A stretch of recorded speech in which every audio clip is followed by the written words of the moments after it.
나우 인터뷰 시간입니다. 지난해 미국이 이란 핵 합의를 탈퇴한 뒤 이란에 대한 제재를 재개하면서 미국과 이란의 관계가 악화 일로를 걸어오고 있습니다. 그런데다 최근 미국이 사우디 피격 주범으로 이란을 지목하면서 상황은 더욱 걷잡을 수 없을 정도로 악화되고 있고요. 이런 상황 속에서 유엔 총회가 열렸습니다. 미국, 이란 두 정상이 과연 한자리에 마주할 수 있을까? 이 부분에 전 세계적인 관심이 쏠리고 있습니다.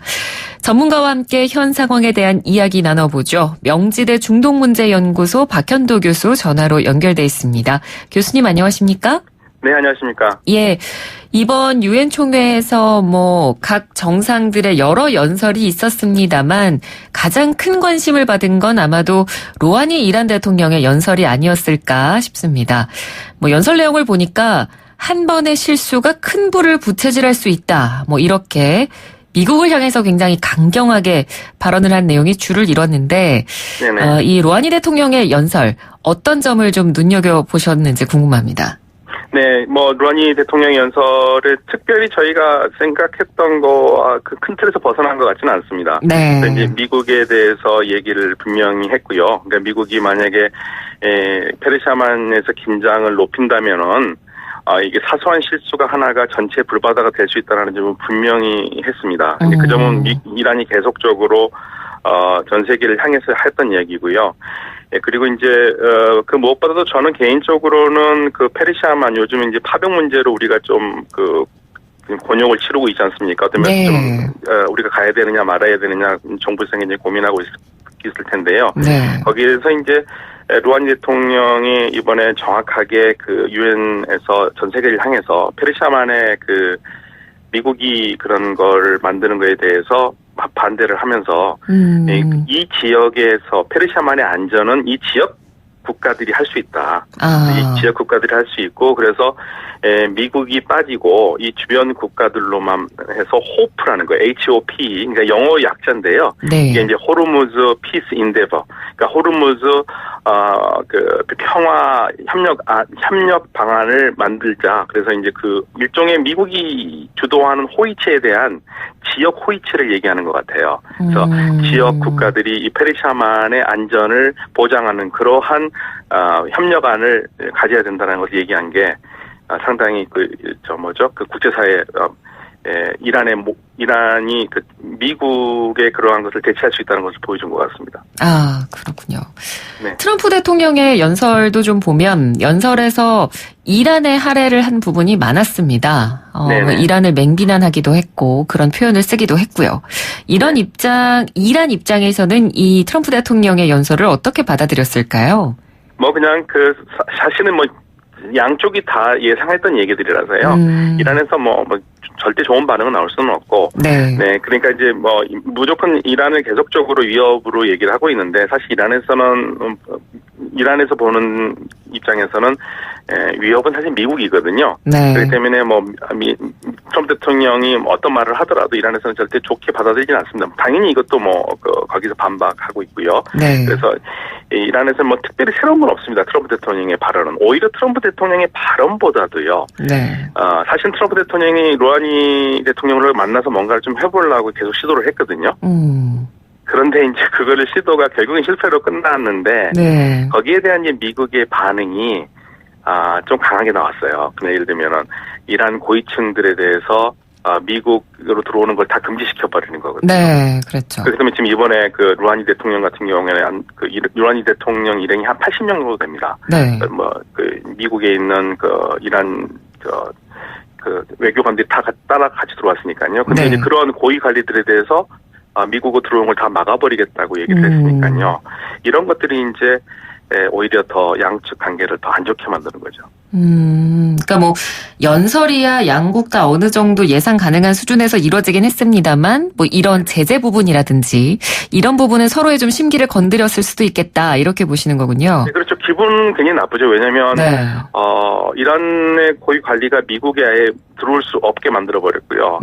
그 다음에 그 가족까지도 다 미국 여행을 금지를 시켜버리니까 이거는 대단히 좀 좀 심한 조치라고 할 수 있거든요. 네. 그렇게 되면은 뭐 대화를 하려면 예를 들면 자리프 외무장관 같은 경우에 미국에서 대화를 할 수가 없는 상황이 되지 않습니까? 그렇죠. 미국에 들어올 수 이번에 그리고 미국에서도 루하니 대통령과 자리프 외교장관에 대해서 비자를 굉장히 늦게 내줬거든요.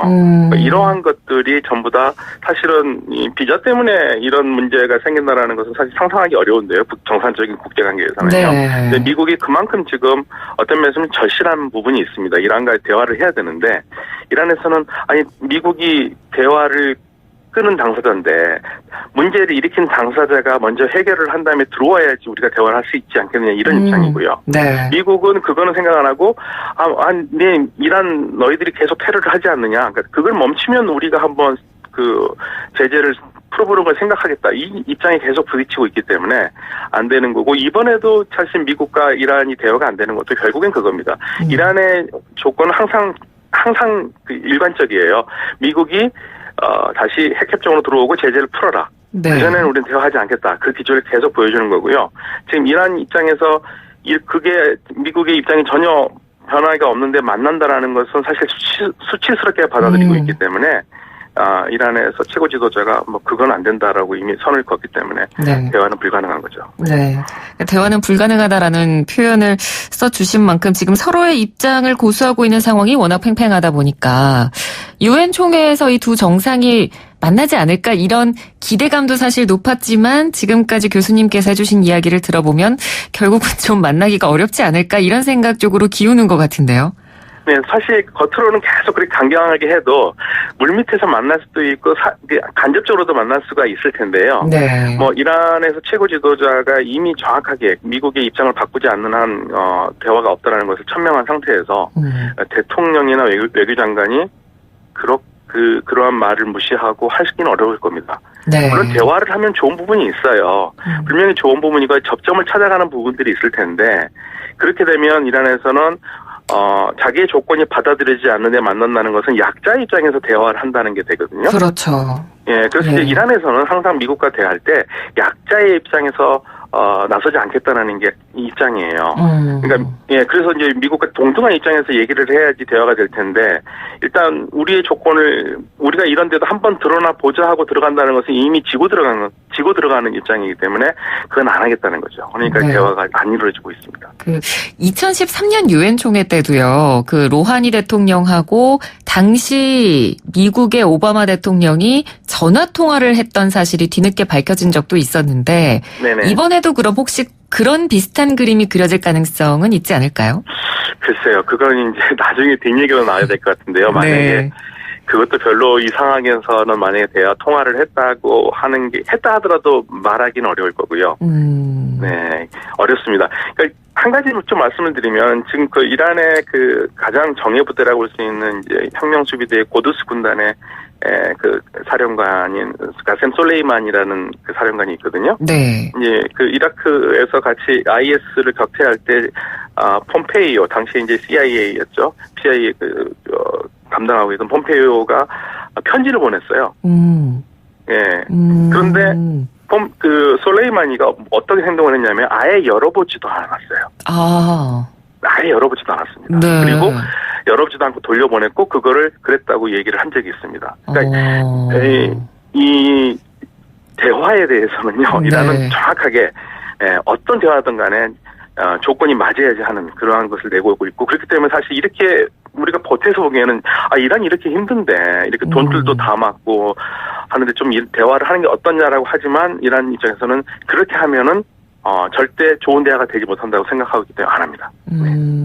그 제가 실제로 자료를 찾아보니까 그 1979년에 이슬람 혁명으로 이 친미 성향 왕조가 전복된 이후에 미국과 이란 양국 정상이 만난 적이 단 한 번도 없더라고요. 네네, 뭐 만날 수가 없죠. 사실은 네. 여러 가지로. 네네, 그렇습니다. 뭐 그런 상황까지 쭉 본다면 이번에도 뭐 만날 가능성이 그렇게 커 보이진 않습니다만 그래도 상황은 계속 지켜봐야 될 것 같고요. 네, 그래도 또 나중에 또 이 방송 나가는데 만나면 또 저희가 창피하니까 1%의 가능성이 있다고 좀 해드리겠습니다. 네, 알겠습니다.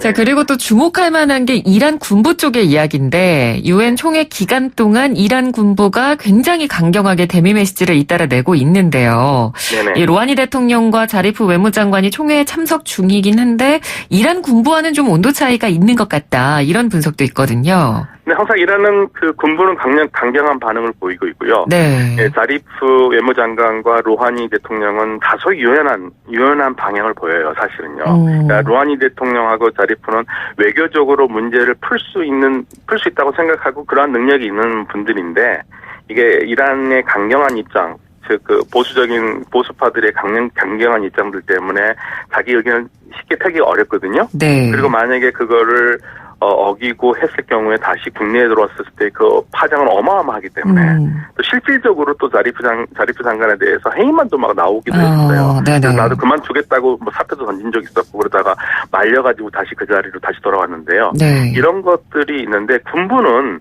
이란의 가장 중요한 핵심 보수 세력입니다. 그리고 더군다나 지금이 이란 이라크 전쟁이 80년 9월 22일 날 일어난 것을 기념을 해서 항상 성스러운 방어 주간으로 올해도 9월 22일부터 성스러운 방어 주간 행사가 시작되거든요. 네. 이 기간에는 당연히 이런 그 기간에서 유연한 발언을 기대하기는 어렵습니다. 특히나 이란 이라크 전쟁을 단순히 이라크하고 한 전쟁이 아니라 이란의 혁명을 무너뜨리기 위해서 이라크를 내세워서 미국이 뒤에서 조종한 전쟁이라고 생각하고 있기 때문에 네. 이러한 상황에서 그 유연한 발언이 나온다. 예를 들면 6.25 때 우리가 대단히 그 북한에 대해서 유연한 발언이 나왔을 경우에 그 우리 또 보수층도 굉장히 그 우리나라 좀 시끄러울 거 아닙니까? 그렇죠. 마찬가지입니다. 이란은 좀 더 심각한 상황이기 때문에 네. 이런 상황에서 군부가 그런 얘기를 할 수 없습니다. 네. 그러니까 이런 이란 내부의 어떤 강경파의 입김이 계속해서 지금 작용하고 있는 게 네. 국제 관계에서 어떤 영향을 미칠까요? 네, 이란 군부를 계속적으로 자극하는 건 사실 좋지 않습니다. 네.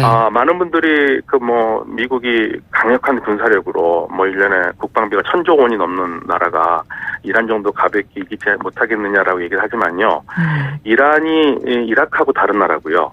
이란은 지형적으로도 이라크보다 훨씬 더 험준한 곳이고, 그 다음에 이란 국민들의 침략에 대비하는 정신이 굉장히 뛰어나요. 원래 군대라는 게 좋은 장비도 필요하지만 싸우려는 의지가 강해요. 그렇습니까? 근데 이란은 그거에 대해서는 이라크하고 상대가 안 될 정도로 싸우려는 의지가 강하고요. 그러니까 이란을 만약에 이 상황에서 보복을 한다 해가지고 어느 한 지점을 타격을 해가지고 공격을 한다. 그럼 그걸로 끝나는 게 아니라 이란은 반격을 하거든요. 근데 반격을 할 경우에 이란 어디를 반격하겠습니까? 누구나 다 알 수 있는 겁니다. 사우디아라비아 유전지대, 아랍에미리트 유전지대, 여기를 일단 초토화시킬 거기 때문에요. 네. 그럴 경우에는 전 세계가 상상할 수도 없는 경제 위기로 들어갑니다.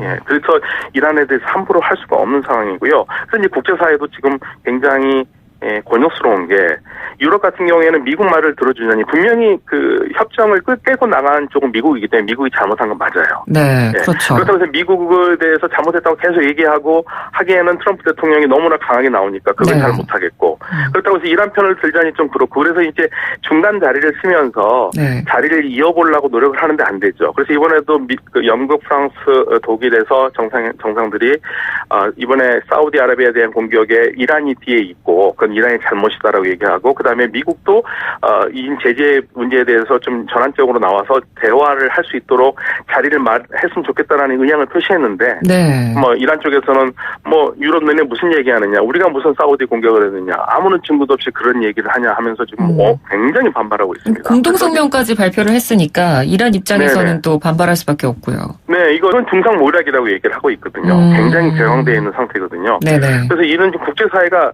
이러지도 못하고 저러지도 못하고 그러한 주춤주춤하고 있어요. 그러니까 지금 해결책이 잘 안 보입니다. 다만 우리가 이제 확실히 알고 있는 건 이란은 무조건 미국이 다시 돌아와서 제재를 풀어라. 제재를 풀어야지만 대화를 간다 그러고 미국은 니네들이 호전 행위를 멈추면 우리가 제재를 풀 수 있다고 하기 때문에 양쪽의 조건은 정확하게 알아요. 이제는. 예, 아는 상태에서 양자가 좀 속된 말로 부끄럽지 않고 얼굴 낯을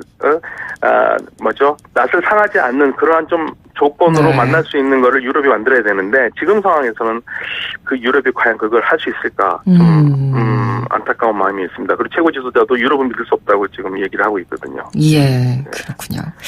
알겠습니다. 오늘 말씀 여기까지 듣겠습니다. 고맙습니다. 네, 감사합니다. 네, 지금까지 명지대 중동면제연구소 박현도 교수와 함께 이야기 나눴습니다. 1부는 여기서 마치고요. 잠시 뒤 2부 이어가도록 하겠습니다.